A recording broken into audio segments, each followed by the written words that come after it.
Hello, everyone. My name is Mami Kataoka, Director of the Mori Art Museum in Tokyo. Welcome to join us, Aki Sasamoto Artist Talk, who is participating in our current exhibition, World Classroom. Aki Sasamoto was born in 1980 in Kanagawa, Japan, and moved to New York in 2000. She is widely known for her installations composed of everyday objects and industrial products, as well as her lecture performances held in these spaces.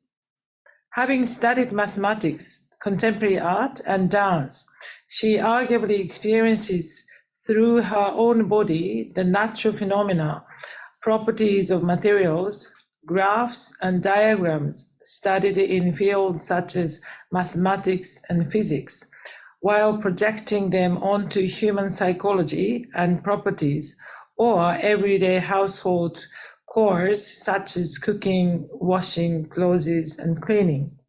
So today, Aki is going to talk a little bit about her works, particularly the works on view.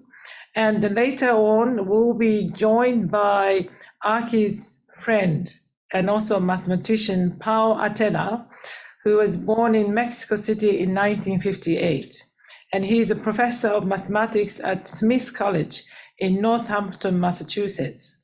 And he studied mathematics at the University of Barcelona and earned his doctorate from Boston University, specializing in dynamical systems.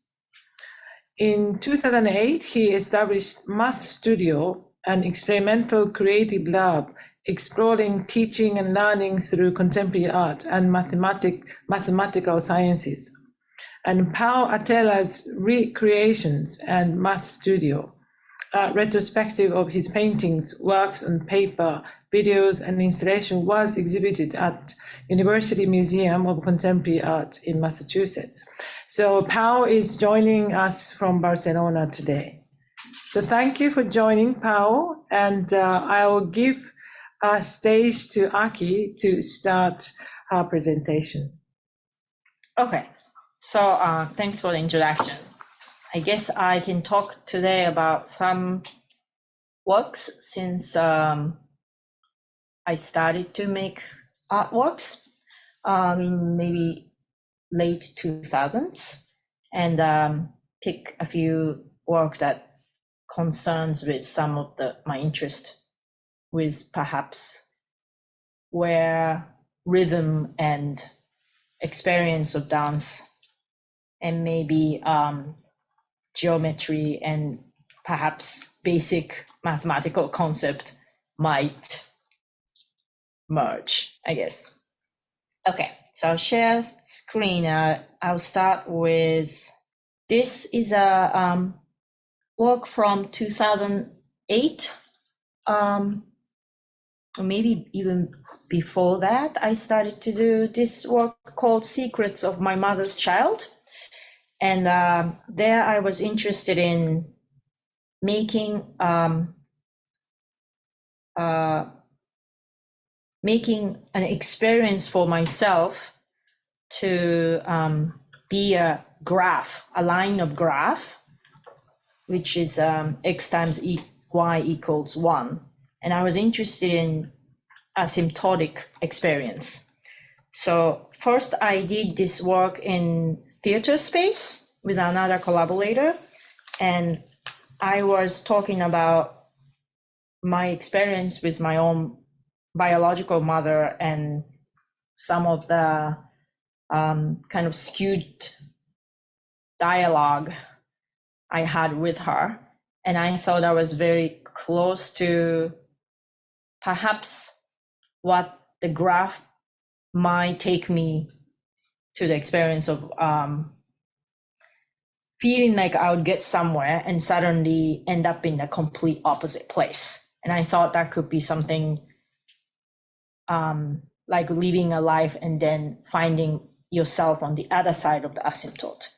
So I ended up using different movements and then objects to talk about those things of coming out of closet, literally, and using these knife shoes to talk about my skewed dialogue with my own mother. And later I started to stretch these dismantled chairs as axis, x-axis and y-axis. And then up above, there's a parabolic graph line. And I use these socks as a points of coordinates to draw a graph. And I explained how I might, one might feel like you get somewhere high value on the y-axis and suddenly you find yourself on the minus value y.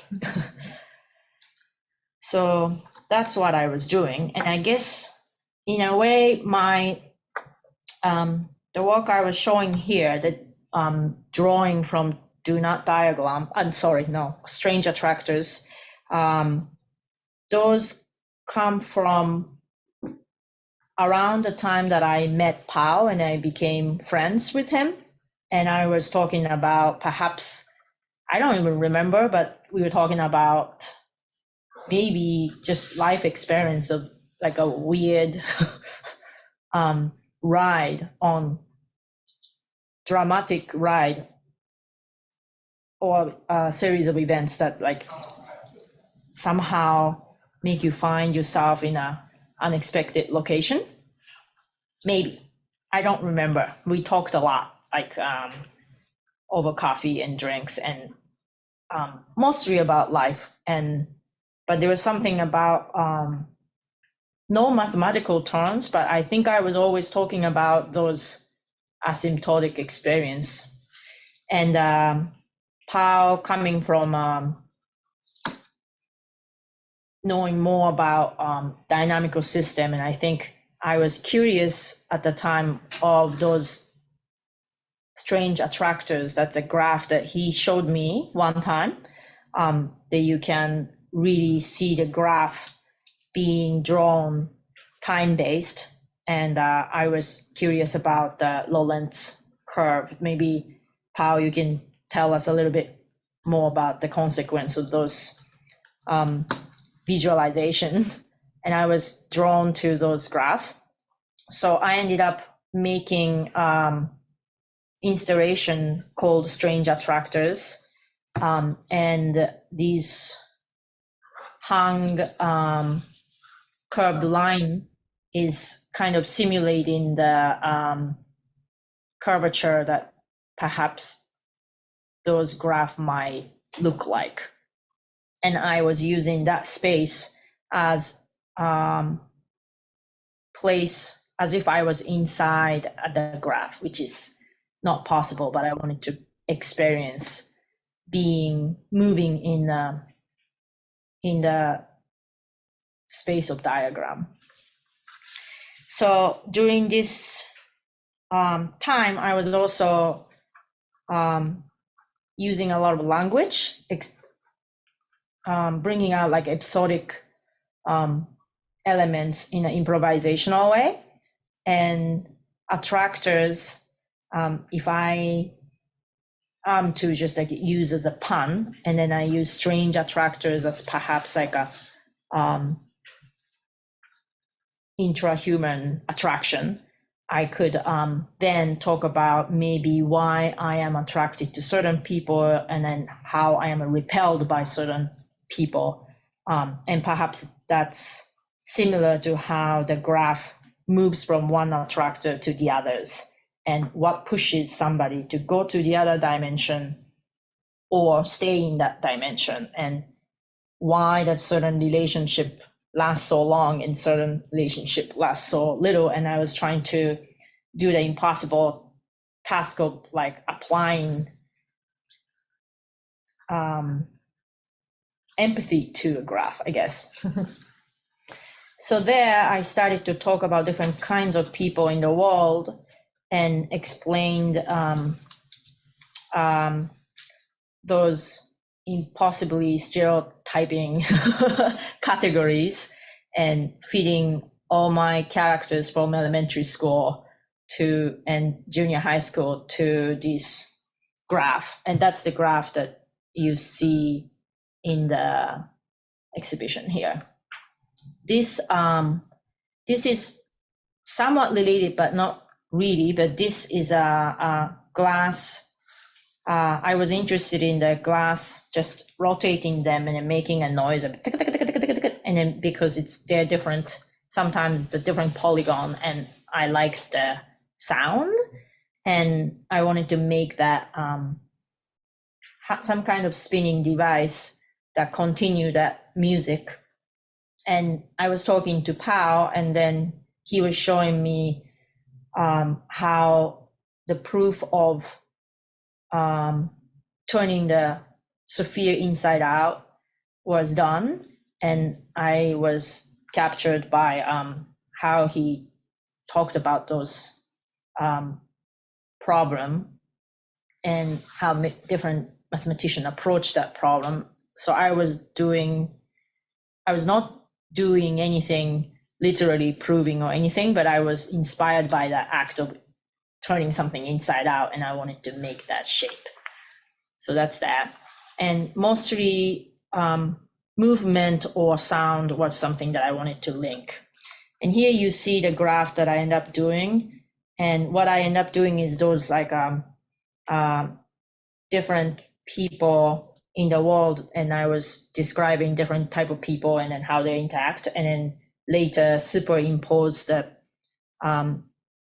strange attractors graph onto it, and then trying to describe how people I named Tink would be linked to the people I named odds. And perhaps it's because they are linked as in the same graph. And maybe another set of graph might get superimposed. And at that time, I was interested in those, extra thoughts when you are in maybe like studying or reading books or looking at the textbook, and then you sometimes see through the next page graph from the current page. And then when you have like a two different graph superimposed, and what would that mean? So I like to kind of dirty up the like separated scenario onto each other and see, perhaps simulate the complexity that I feel like it existed at the time when I was experiencing my 20s and 30s socially. So you can see when I'm not performing, it looks like this. And their recurring theme I have is some, I think, asymptotic experience I'm interested, but also I had a very emotional connection to the mathematics teacher from junior high school, whose blackboard was so beautiful. And she was very good at drawing circle. So I did time to time share that sentiment with Pau, like how certain circles are beautiful. And we were talking about that all the time. And then around that time in 2010, I figured out how to draw a circle beautiful on the wall. So that kind of appears a lot in my work.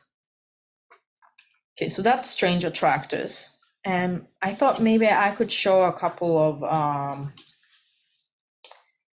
maybe I can show the, let's see. Then I realized I could maybe start working with Pau to collaborate. So that's what I did here. This is not my work, this is Pau's work. And in his math studio, when he actually do mathematics, he started to draw graph using a gravity and make this drawing. So I asked Pau to come to my theater production and then do this drawing as an opening. Maybe he could explain this obsession too. And then afterwards, what I did in this theater also had certain curve, and then it was called centripetal run.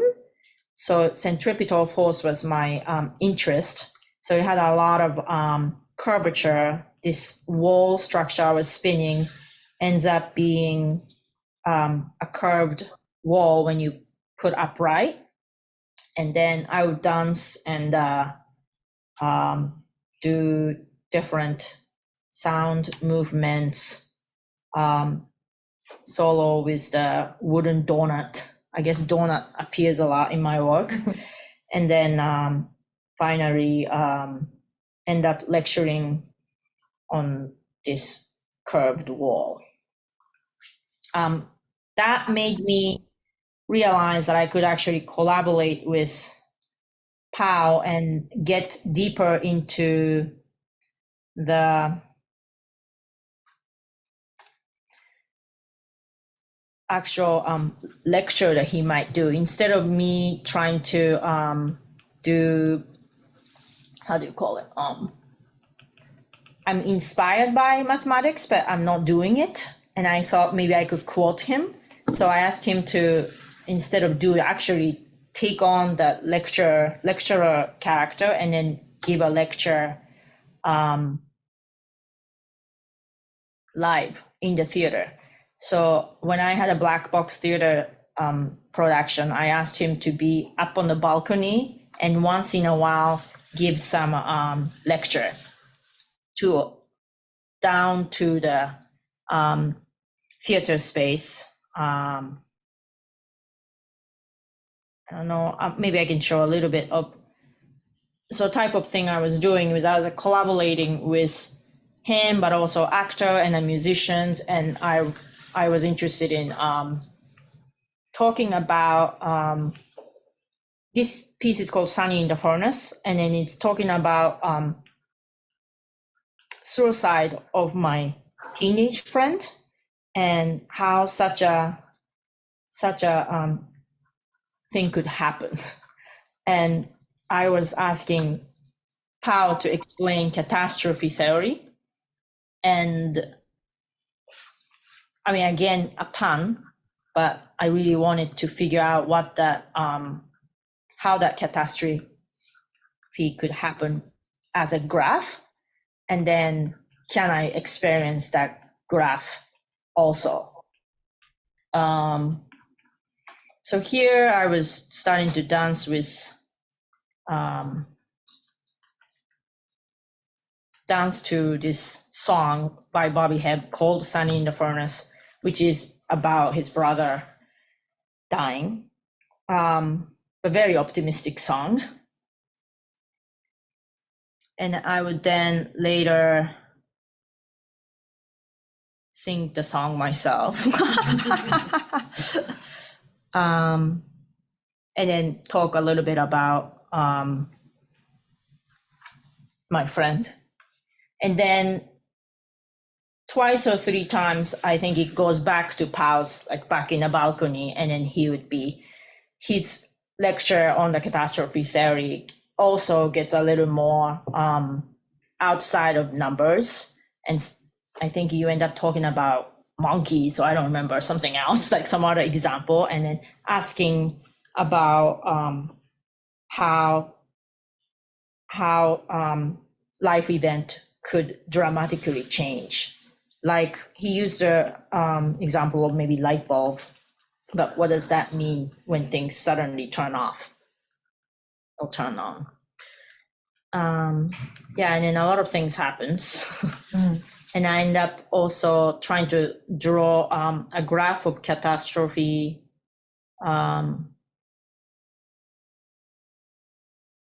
he was talking about, one of the graph on the floor using different line. And this is a graph just about completely different, just about people, two different type of people again. People who have a charismatic syndrome and then people who have a strategic syndrome, and then talking about two different way of dying or having a disease. And finally, I guess, I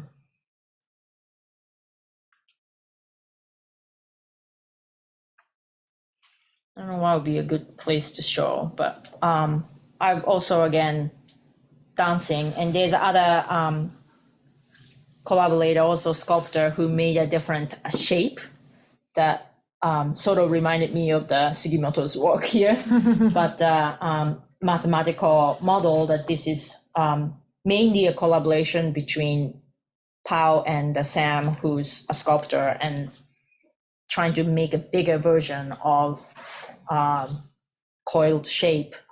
And I wanted to dance with it. So you will see, for example, this roll, a huge tree could roll over me because I'm aligned with that line. And it basically, when you roll this shape, it becomes a stripe on the floor. So we did different things here. And I think the piece ends with, oh yeah, maybe Pau is coming here and then putting some coordinates of a drop you might experience. So the idea of topology come from his explanation, but I think my interest was like, how can I create an installation space that I as a performer can experience walking on that line, upside down, or perhaps flipped, or those are my interests. And let's see, one more thing that I'm showing here is the video piece called Do Not Diagram.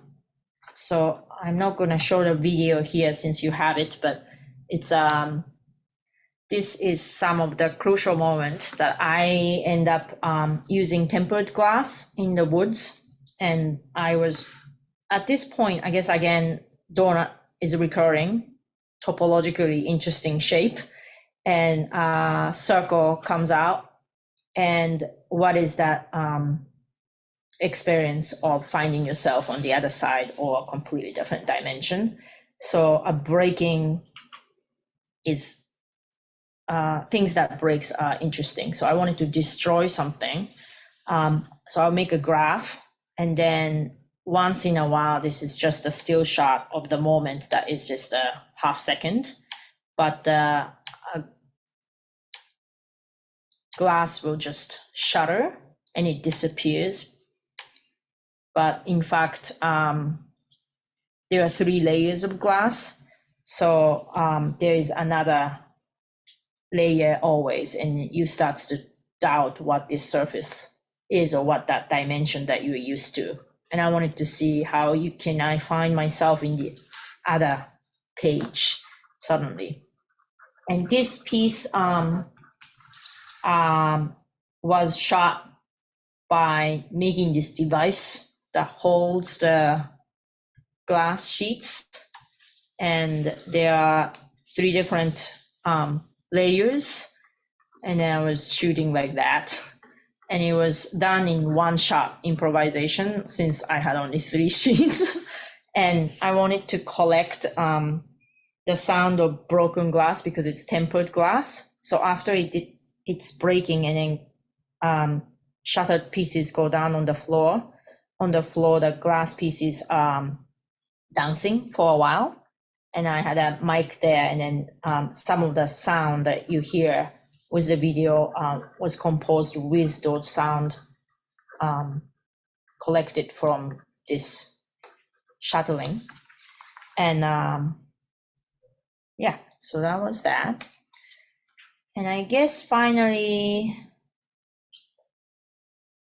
let's see. So my recent work right now, the piece I made last year, I also found myself thinking about maybe not asymptotic experience, but like how seemingly chaotic movement and then what that means. So just to observe those things, I made this float table that has an air, constant air, and then objects are floating on top of these perforated plane inside the sink. So it's a bit complicated, but basically those snails are moving constantly in an unexpected way.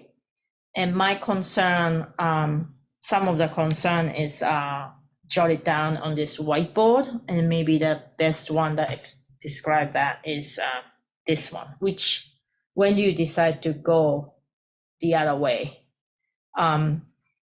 So when temperature goes up or down, or when object float or sink, the piece is called sink or float, I guess. And now, right now, what I'm working on is I'm making video, trying to shoot this object from underneath. Because I was also just concerned with the, I guess a graph, right now collecting all these pathways, because I think I started by wanting to experience being a graph myself or a line myself, but now maybe I'm starting to lose adrenaline and I'm just like want to observe more and like kind of mentally getting into this empathetic place. The physical is still something I want to do, but there was a little more combination of observation and moving myself. So that's what's starting to happen. This is a snail, and then there's also a bunch of different objects like a sponge.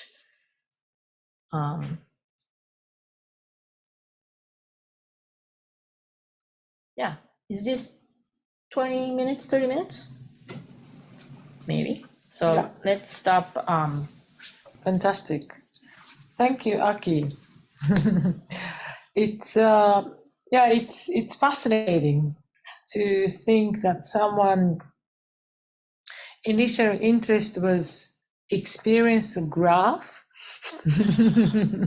That's already quite interesting. But let's ask Pau what he does and then how you sort of started to become friends with Aki and how you relate to contemporary art. And also, I'm really interested in what you do as your sort of the combination of contemporary art and mathematics as a learning.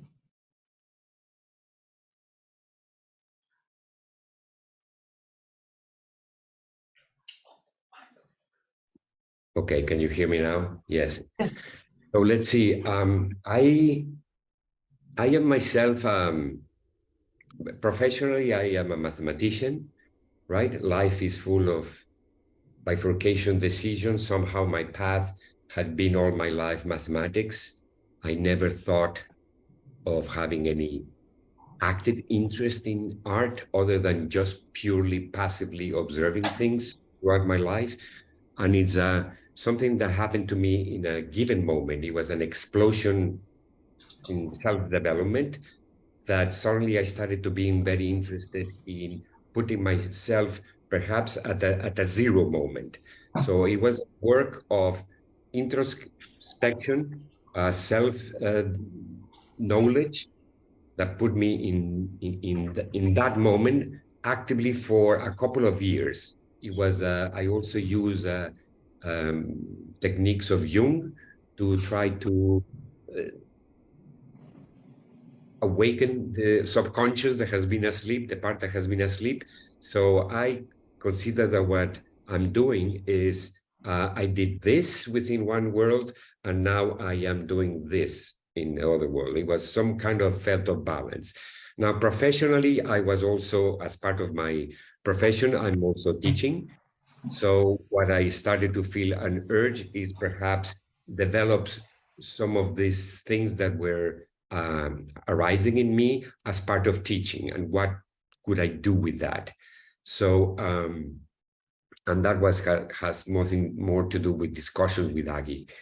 constantly, right? So I'm very interested in what's this zero concept for me, and also in teaching.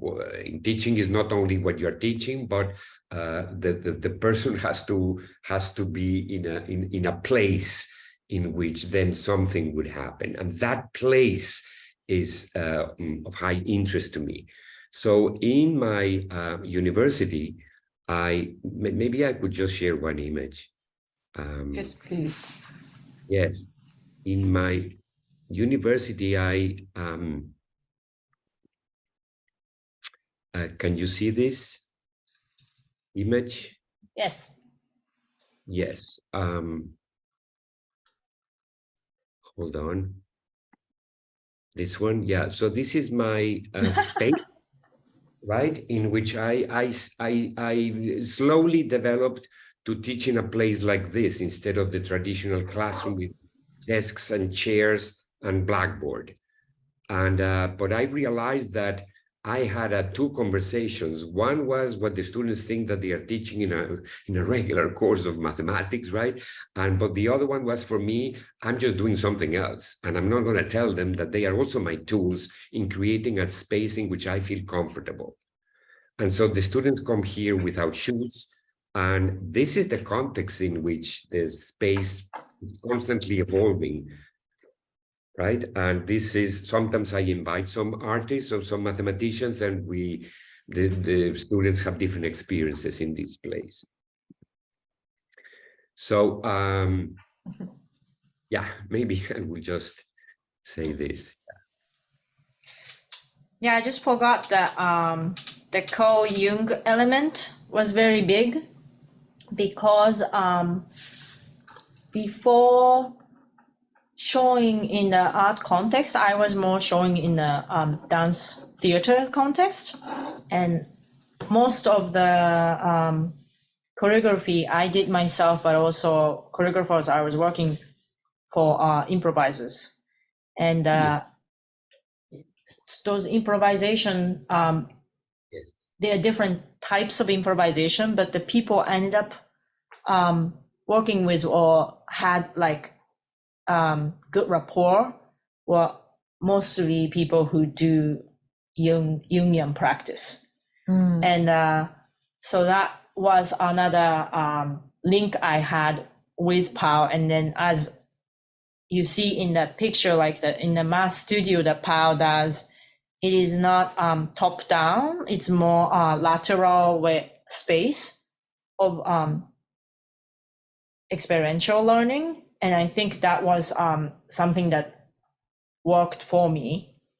And I guess right now I'm interested in observing and then talking to more of a natural scientist, but there was something about mathematics that is not about observing or proving a point through, in a way, looking for patterns versus pattern emerging is different, you know?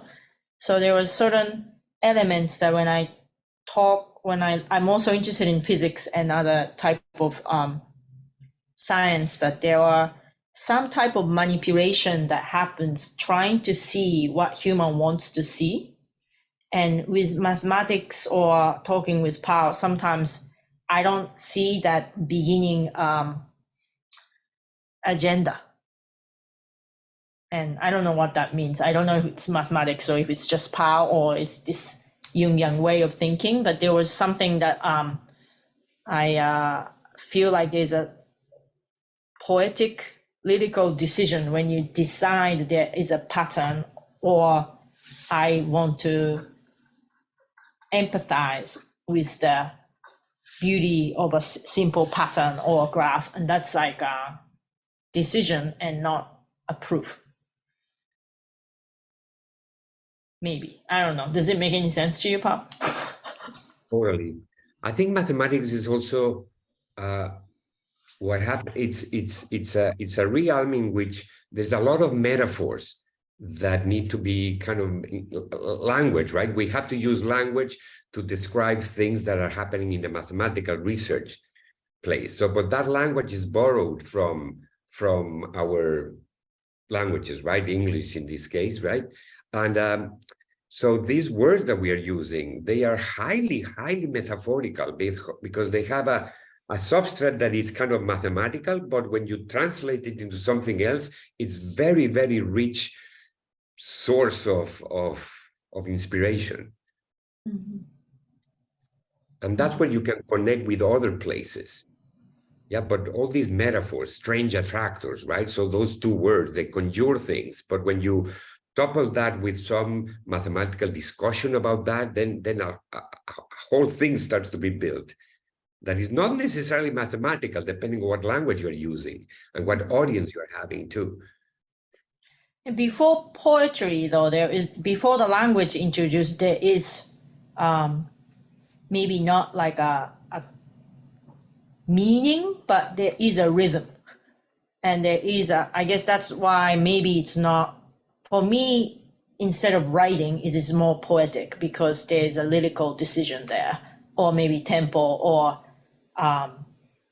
there was, I understand there's a metaphor there, but there's you could take out the language, but there still exists, the composition still is there. So it's, I think the link to the movements or link to the music really makes sense for mathematics, you know? Yes, in this space, also what the body is doing, right? What the body starts doing on its own.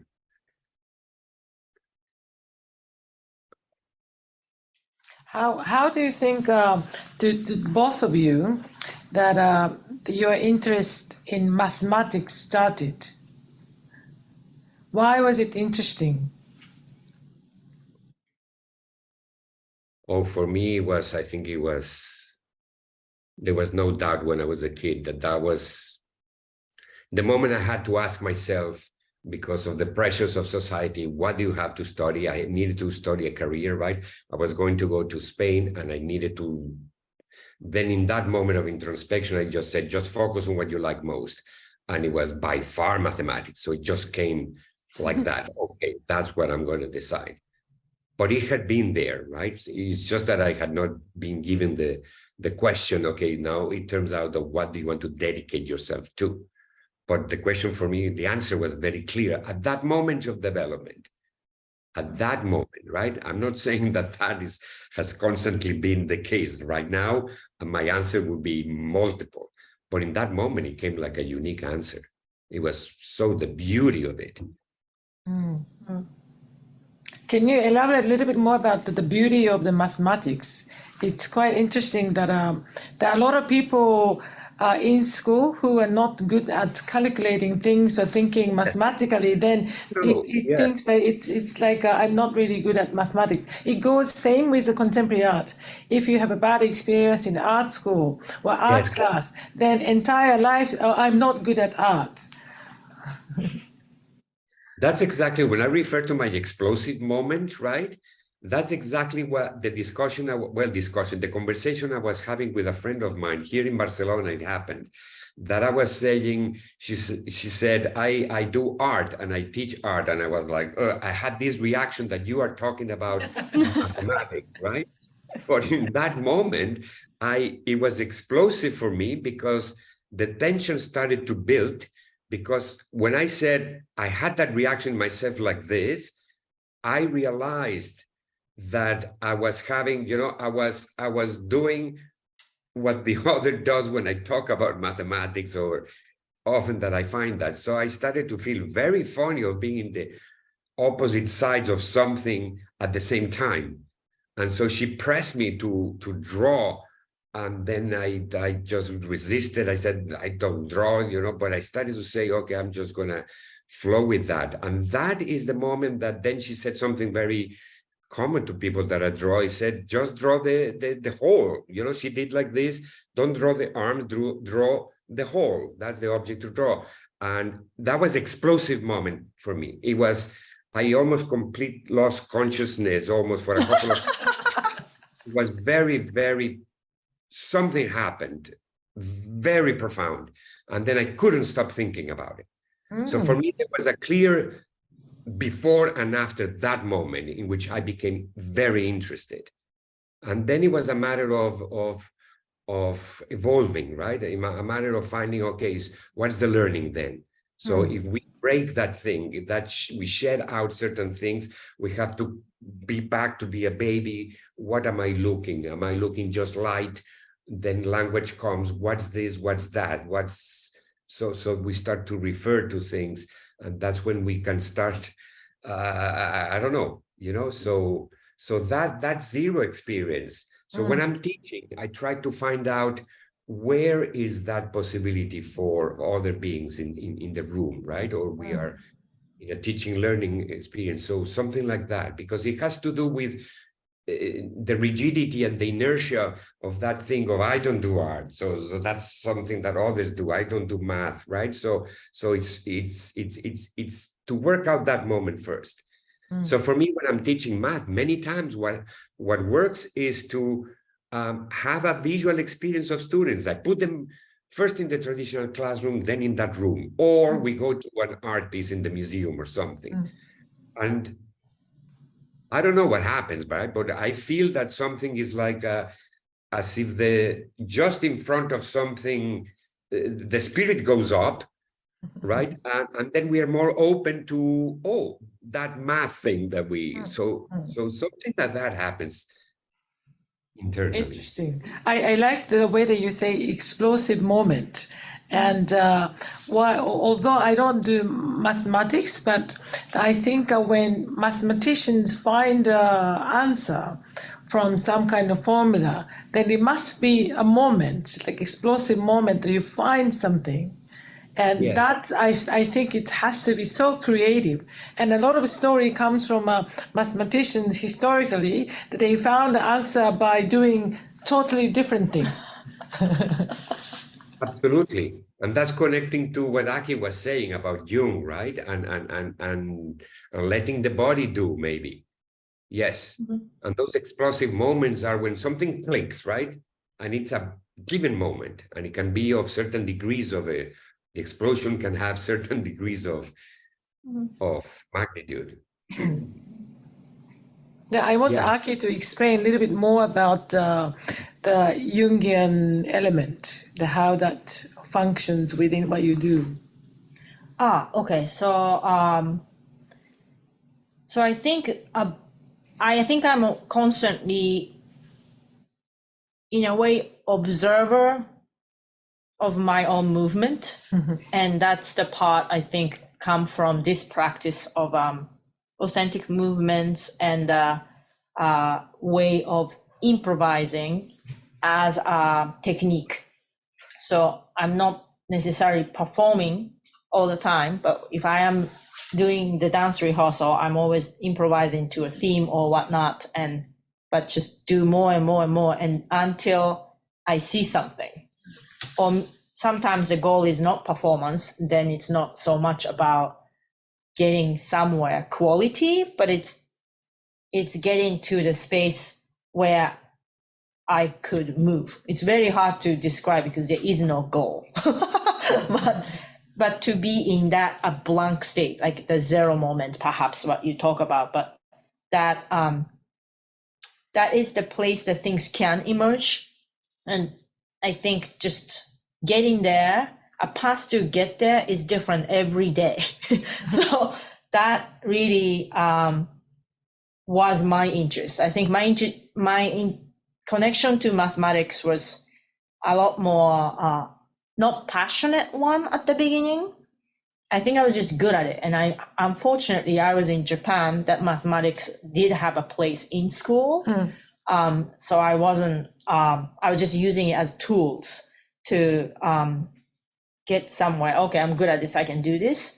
But then when I saw this teacher that I described who can draw a circle so beautiful, I was not listening to her. I was just looking at her drawing and getting lost in it. And so I think when that and then since I was good at it, I could have a good rapport with that teacher. And then I think that was just a kind of like a way that somehow pushed me into doing a more I didn't do higher math much, but I got into that area just because I found myself liking something. And then since then, I'm just looking for things I like or things that makes you, it's pleasure based, because watching her draw was a pleasure, you know? So I just want to go there. And then dance was another way, like, okay, can I go to that place of improvisation today? And then I could just get lost in it over and over again. And this observing body idea instead of performing for somebody worked really well. And that's how I got into the Jungian practice place where actually language cannot catch up with things that's born, because language, I have to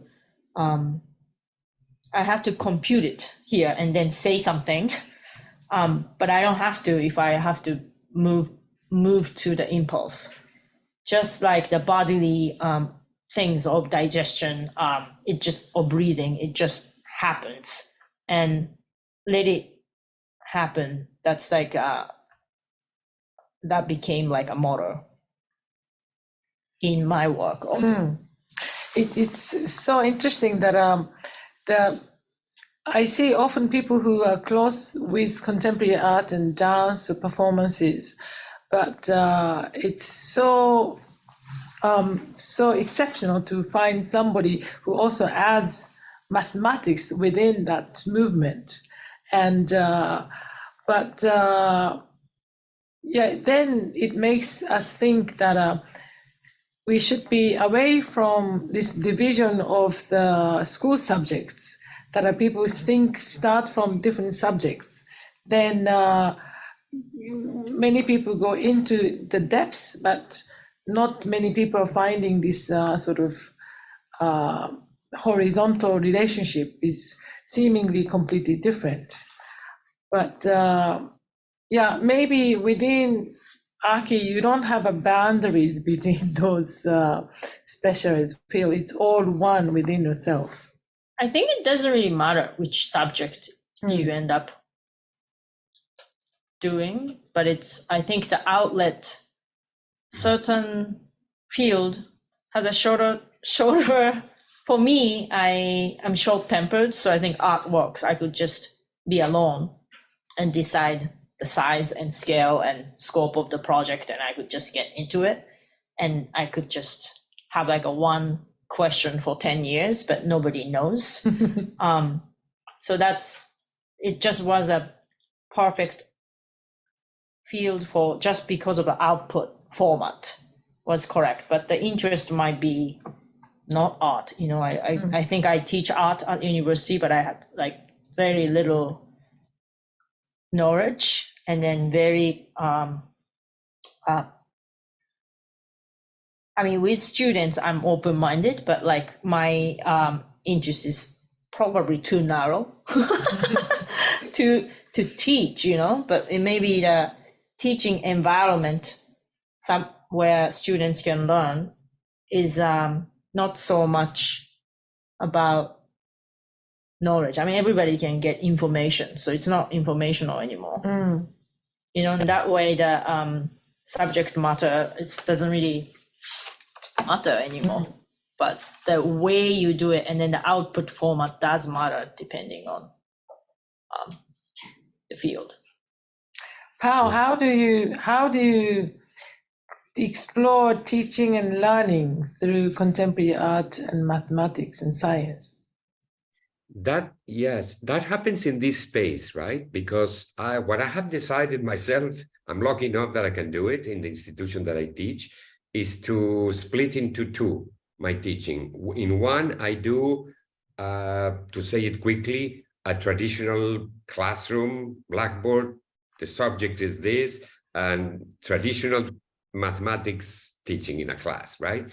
And then this is a special course that I teach, in which I'm not imposing any specified curriculum. We were talking about spontaneity before, right? And for me is extremely important, because I can stay authentic to myself.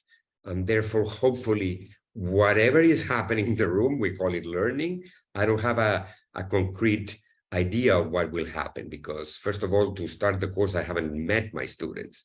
So I just have to be attuned at what's happening and try to see where people are going to evolve in whichever direction. So I'm very ready for that in that special course, right? And what I display myself, it's physically activating the geometric things that I find in the room that I have done myself or some other students have contributed, because I try the room to have a generational experience. So you want to see objects that were done before you were there.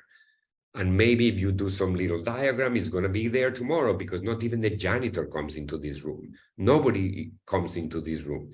I clean it myself before the students come. They see me brooming so that they see that part of it, right? So in all these elements that I put, I'm not just teaching art possibilities or mathematics possibilities. I'm also forming people, right? I also teach, hey, you have to take care of this wood.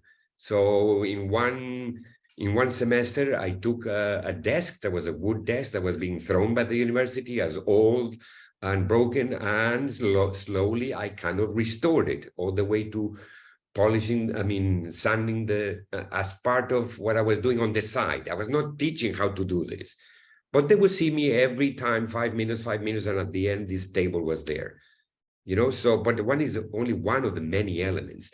If the students, my objective is not necessarily math or art or this, right? It's kind of I don't know. Yeah, every time is different because it's not just me. I have 12 individuals there too, or 13 individuals. Yeah. But can you tell us a little bit, like maybe 1 or 2 examples of what would be the discussion point recently you had with a student? Well, I tell you one past ago, because Aki mentioned this pendulum that is throwing some ink to the floor, right? So that happened, the idea happened in a class. So for whatever reasons, I started to talk about an accident that my brother had. He was in coma, very serious, coma for a month and a half. But what happened to my brother is that he said at the end, when he was coming back, in the days that he was neither here nor there, he said, I had a long recurrent dream. Later, he never remembered this. But this is why that pendulum and that drawing happened, right? So I'm in the class relating this to the students. Because my brother said, I have a recurrent dream, and it's because a large pendulum is swinging next to me, and the moment is next to me, I have to decide if to grab it or not. And for me, that was another of these explosions moments. I said, oh my God, that's when I saw him completely dead, coma dead, right? And there was perhaps a minuscule molecule that would say yes or no. I don't know where that is. I live or don't live. I took it like a incredible thing. So I was kind of explaining this in the students in the concept of chaos theory, sensitivity to initial conditions, the metaphor of a butterfly that flaps and that can change the weather later. I was referring that into where's consciousness and where's the decision to live or not to live. It might be a nothingness or a thing that could do this or that, right? So I was talking about it like this. And then I grabbed the pendulum somehow, and then the ink started pouring, and then we just developed this. So, so that was a teaching learning moment for a lot of people in the room. Yeah. That's similar to the what was I teaching? I don't know. It was not mathematics, it was not art. So, but you try not to lose track of all this, right? So you're just experiencing. Yeah. I think a lot of things can align with things that you can explain in mathematics, the one Pau can explain. So I think the rich metaphor like already is inherent in the world of movement or shape or even the numbers that you understand. It's already there. So I think that's why it's a great subject, kind of like art. Like you don't, like if you have a curriculum, it doesn't work to pull people in because it's like 100 more, thousands more possibility to explain the same thing exists, you know? And I think when I walked into math studio that Pau has, it's like, it's just better than any studio I visit because it's at the moment of potential link. And it's not like, it doesn't have that agenda of like, oh, this piece means this and this and this. And then like, I just feel like, why do you make it if you can explain, you know? Mm. So where the abstract doesn't exist as an artwork, I think that's the richest place of art. And then maybe that's like what I like about improvisation too. And then it's not so much dance, maybe it's music, it doesn't really matter, but that improvisational thinking in teaching or making, I think that's the space where mathematics stays instead of, you know, making it clear what this means or what this is for, you know? Mm. And I really like that it stays before that example. So I can apply my own episode or my own example and make that link. It's open for us, you know? When you do this lecture performance, how much do you prepare the story? How much you put yourself in the improvisation? So I think the first time, sometimes it comes from talking and other times it comes from making installation objects. So it could come from like more like a dance studio, it's like a nothing there, or it could come from object that then becomes much more structured improvisation because it limits me what I can do. But I'm trying to withhold making any notes. So it's all stays in the conversation for a long time. So maybe with Pau, like I'm thinking about this, and I'll go to the bar and then talk to strangers. I'm thinking about this and that. And I want to stay in the colloquial thoughts for a long time so that I could improvise and not recite. Mm-hmm. So again, against curriculum and against like, you know, like instruction in a language way, you know. But after I perform once and then start talking, it starts to get kind of like a storytelling, and I'm gonna repeat the same thing, but still try not to write down so I don't recite a play.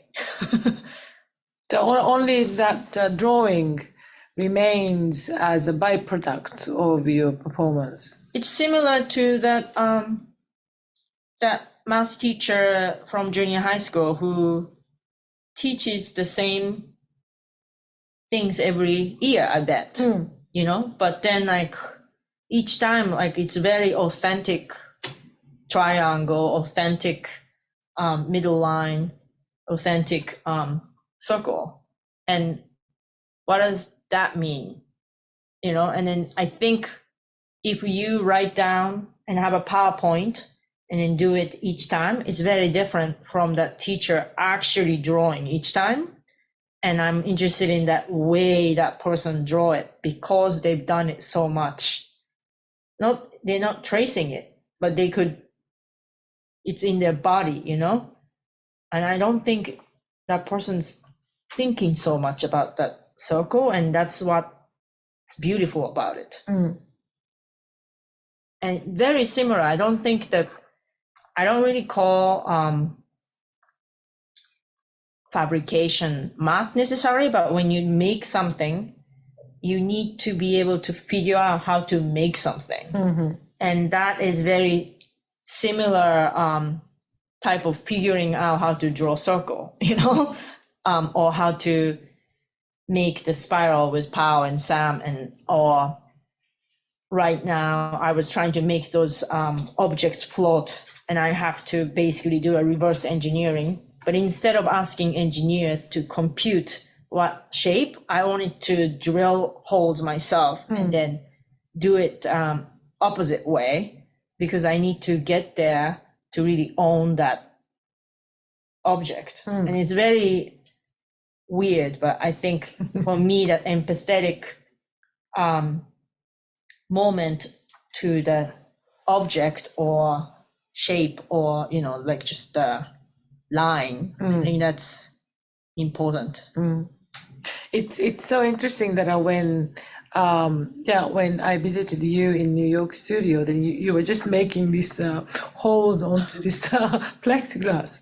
But I think this whole process of try and error and then thinking, that also becomes really part of the result, or like whole procedure was already so rich that you understand in depth in all the details of these physical elements, physical phenomena. And it's so interesting that it's hard to explain how your teacher could draw a perfect circle, but it's kind of skill contains, or like remains in human body. And a lot of not artists, but a lot of artisan, like traditional artisan, has extreme skill, but it can be only done by doing. And that's also quite interesting part, that you cannot really sort of follow the formula, or you can just look at the musical score, but you have to do it yourself. Yes, I think that part of experience, right? That I just find it so incredible. This interaction with materiality, right?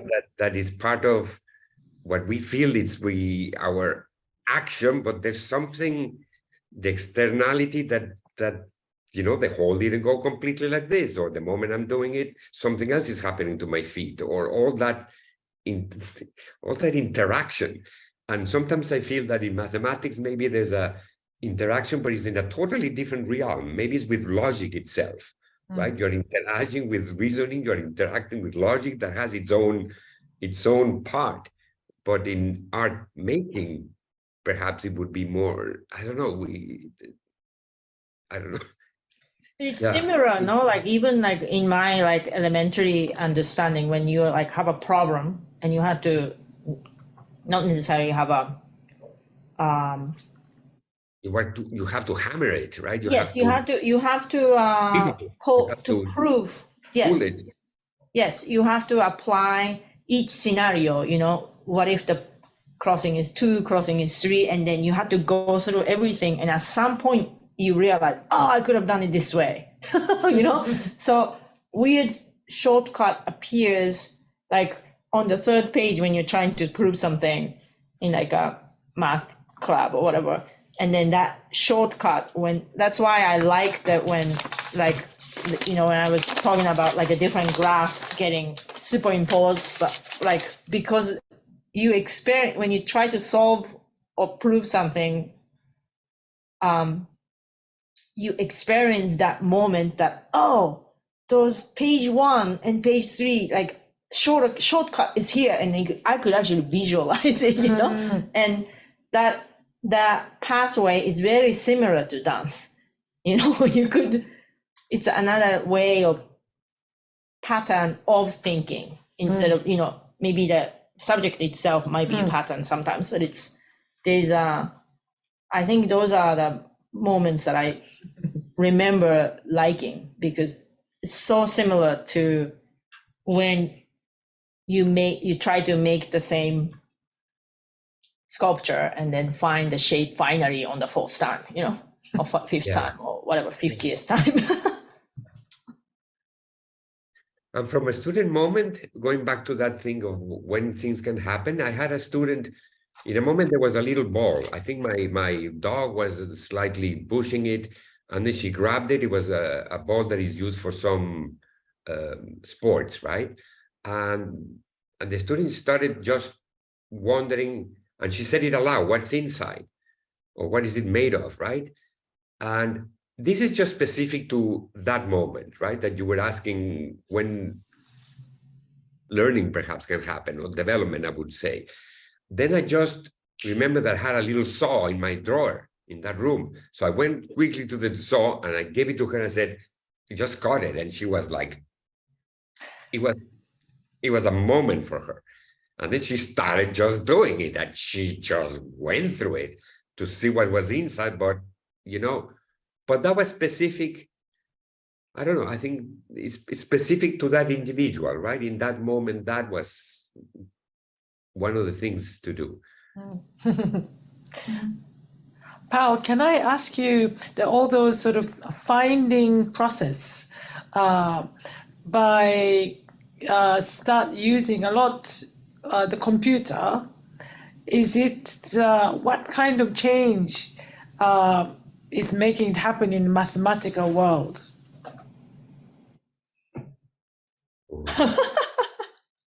Maybe it's a too big question. It's depressing.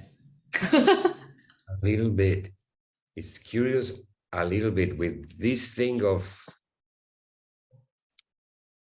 the mathematics behind artificial intelligence, and now actually the engineering implementation of it and the possibilities. One wonders, because there's always in all these developments is the use for bad, right? And I don't know, this is a very heavy question for me nowadays because I'm very pessimistic in terms of outcomes. And I don't know, and in terms of teaching and personal development, right, and neurological development of young individuals, especially, if I put your question to that realm, long ago, I was teaching a lot with computers. It was computer visualizations, but nowadays, the computers are so prevalent, I just decide to do nothing with computers. Just hands, and you're young, and let's just touch and open, and I try to stay away from computers at that age. So I don't know, I'm responding it on. No, I think it's very interesting. And he was like the frontier of using computer. So that's, I think, is really telling for me. Yeah, because when I saw this plaster model of mathematical formula that Sugimoto took a picture, I thought it's such a beautiful element from a 19th century to 20th century that people wanted to see it in 3D. And this mathematical abstract thinking was given these forms. And those are so beautiful. And Sugimoto was so impressed with the form, and which wasn't created for the beauty, but for the mathematical purpose. But then every form was just so beautiful, so that he took it and then put right lighting, like a portraiture of the important people, or maybe the angle of the camera was a little bit like from bottom to up, so that it looks more like architecture. And that is so beautiful to think that a human wanted to see something. Yes. And then seeing those forms in Aki's performance is also so interesting to actually use it, the form. So if one clicking the button make all the forms on computer would lose that kind of excitement, I thought. Yes, that's computer generated art in a way, or assisted, right? But that beauty, it's it's a purely, I think one of them, the one I'm thinking about, right? Sugimoto has several, especially those photographs. But a recent one, which is very, very, very, very thin and then spreads like this, is a 3D thing, right? Yes. That's I think it depicts it's called the pseudosphere. I'm pretty sure that that's the one that he's depicting in a way. So which is a surface of constant curvature. So, and when in mathematics you look for that and you look for the shape, these things that have their visual appeal, it's really fascinating. There's a balance, right? Because mathematics many times is about finding that moment. And that moment has an inherent beauty. And I feel that sometimes Aki, in her performance, she's constantly finding that moment of all the things that she's doing. And that is similar to, I don't know, at least for me, similar to the, there's all these surfaces and that one is the one. And that's the one that Sujimoto is using it. And it's beautiful.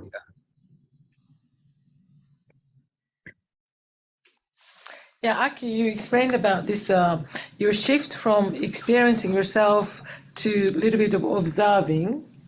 And do you see where you are, like your practice generally going which direction, or you wanted to be open and improvise yourself? I think I just have to make sure I stay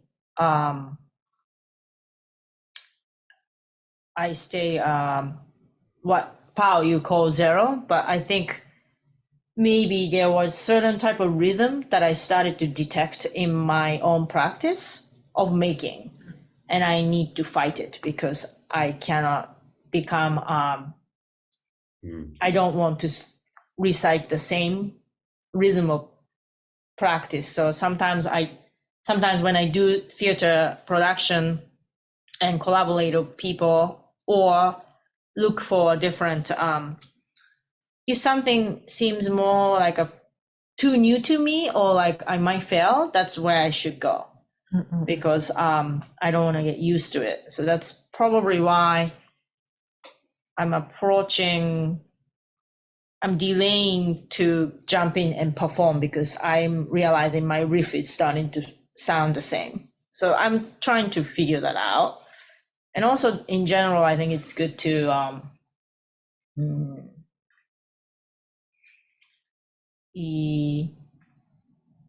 slow down. after the COVID and all that, I was realizing like, okay, I want to stay in just